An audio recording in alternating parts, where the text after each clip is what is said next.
Walang kukurap sa una kong revelasyon. Pero bago tayo magpatuloy, panoorin muna natin ito dahil related ito sa diskusyon natin ngayon. Drug syndicate ang una kong revelasyon. Panoorin muna natin ang kaso ni Mima bago tayo magpatuloy. Kilala na po natin ang mga salarin sa pagpatay sa vlogger po sa Caloocan City. Kagaya po ng sinabi niya, most probably ay ito po ay miyembro ng sindikato or inupahan ng isang sindikato para po ipapaslang o ipapatay vlogger natin. May natatanggap ng banta sa buhay ang vlogger na si Alicia Lipata o Mima Alicia bago pa ito mapatay. At i-recap din muna natin ang mga bansa na pinuntahan ni Penguin Budlat at ni BBM. Ito.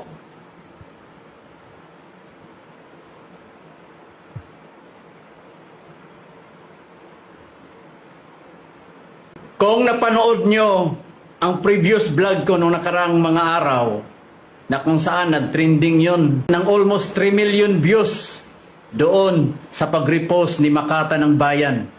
At ni-repost ito ng mga kasamahan natin mga vloggers dito sa social media. Maraming nag-repost.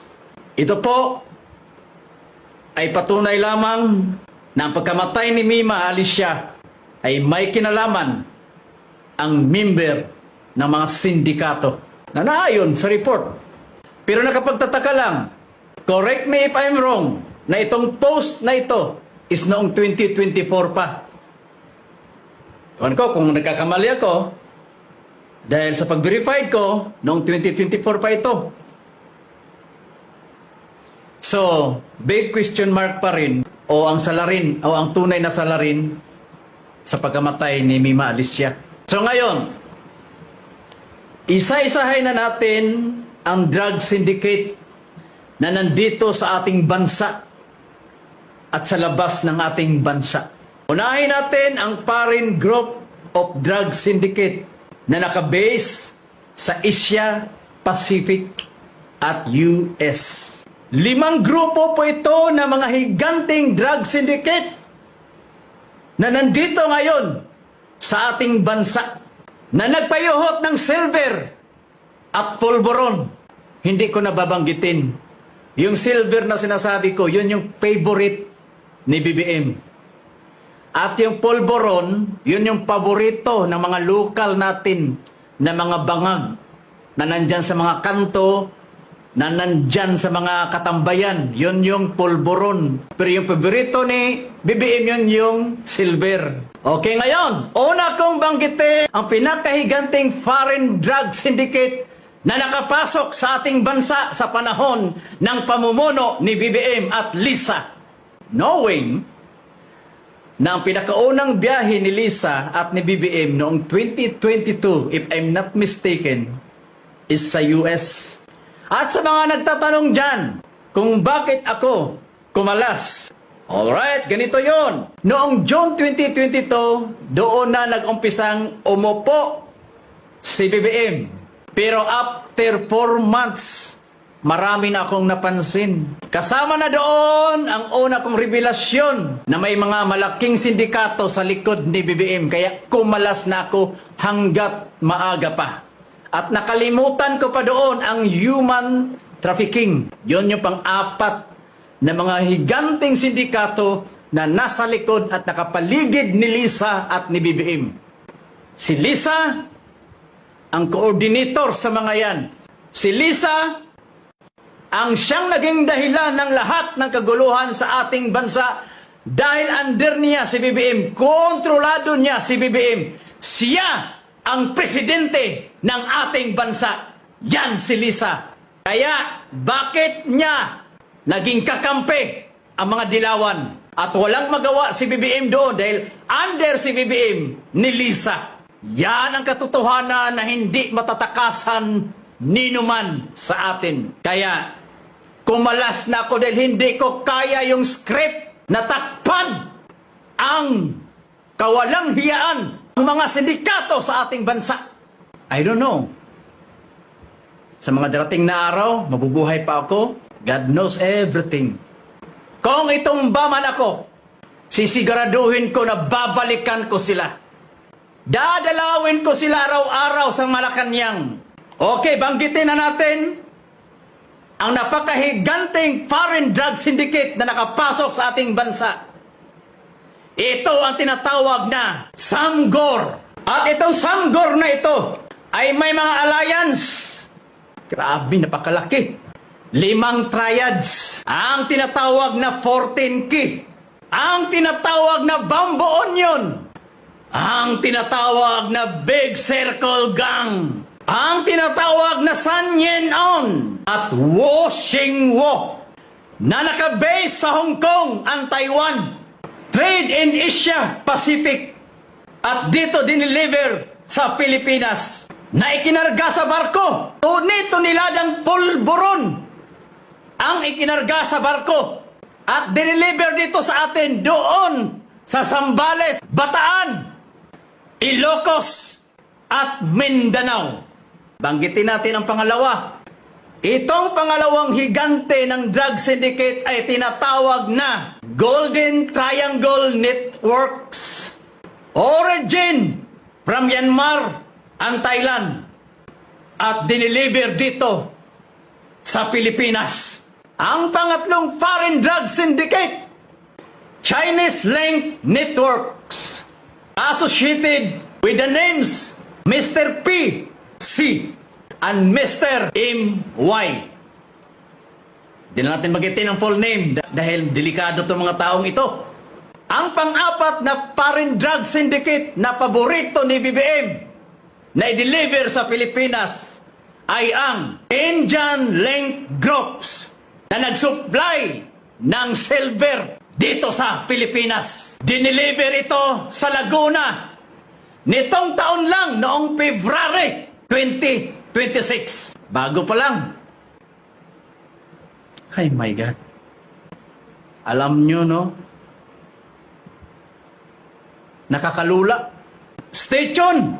Dahil ikumpara natin ang datos nung panahon ni Tatay Digong at panahon ni BBM. Stay tuned lang kayo. Hindi pa tayo dito nagtatapos. Panglima na foreign drug syndicate, Mexican cartels.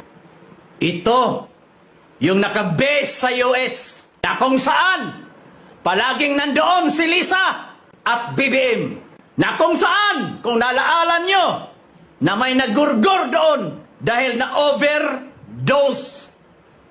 Sino ang mga alliance nito? Ang alliance ng Mexican cartels ay mga Italian, Gulf Cartel at Cosa Nostra na nakabase sa USA. No wonder kung bakit pabalik-balik si Lisa at BBM. Kasi nandoon yung paborito nila, ang silver. Sana ma-overdose. So ngayon, babanggitin naman natin ang mga local na mga drug syndicate dito sa loob ng Pilipinas. Ito ang tinatawag na SSS. Hindi ko na ibigay ang full name ng mga to. Na nag-control at nag-supply sa lahat ng jail nationwide. Pangalawa, na local syndicate sa loob ng ating bansa ay ang tinatawag na TBR. Hindi ko na rin banggitin. Delicates. Na nakabase somewhere in Mindanao. Ang pangatlo, ang tinatawag na Osamis Group, na ang network nila ay nandyan sa Misamis Occidental. Sino kaya ito? At ang pang-apat at huli, Manila Drug Group, led by Aka alias Leaders. So marami. Sino kaya ang mga ito?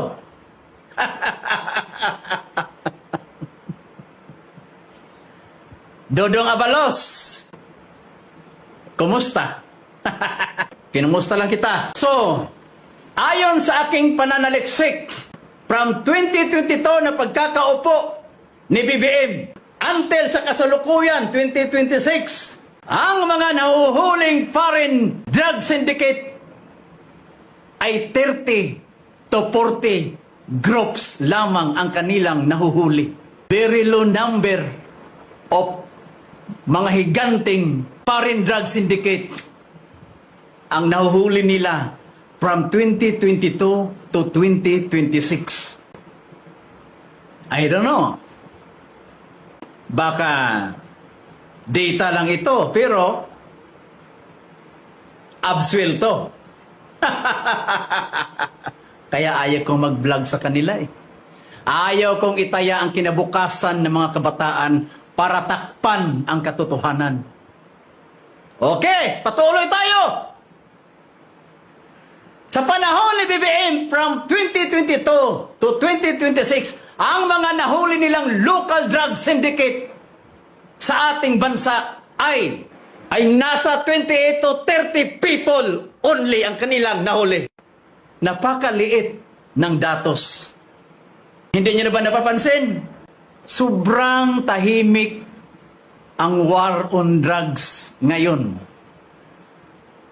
So ngayon, para makumpara natin ang kapanahonan ni Tatay Digong, hindi to fake news, verified ito. Dahil bawal sa akin ang fake news. Dahil magkasala tayo kay Tatay Mitch. I-recap natin ang kapanahonan ni Tatay Digong sa tinatawag niyang war on drugs.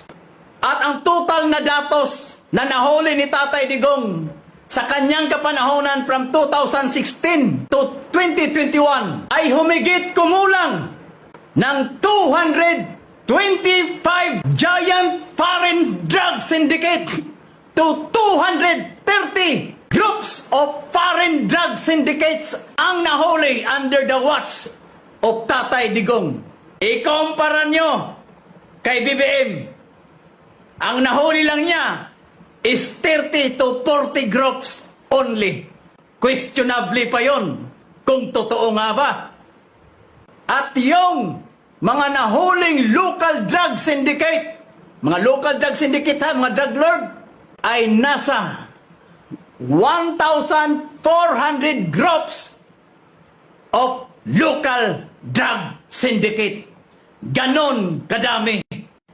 Ikumpara mo kay BBM na nasa 200 to 300 lamang ang nahuli niyang local drug syndicate at questionably pa yun kung totoo nga ba ang datos na iyon. Dahil ngayon, ulitin ko, sobrang tahimik ng drugs on war. Kaya mga kabayan, umpisa pa lang ito ng aking revelasyon. Yun lamang ang sa ngayon na kailangan niyong marinig, na kailangan kong iparating sa inyo para aware kayo sa inyong mga anak. Higpitan niyo ang pagbabantay ng inyong mga anak. Dahil marami ng balita na maraming ginurgor. Mga ama, ginurgor ang mga anak. Ang anak, ginurgor ang magulang dahil sa polvoron na yan. Yun lamang po at maraming salamat at pagtitiwala nyo sa aking channel. Buhay ko ang nakataya. Magandang gabi.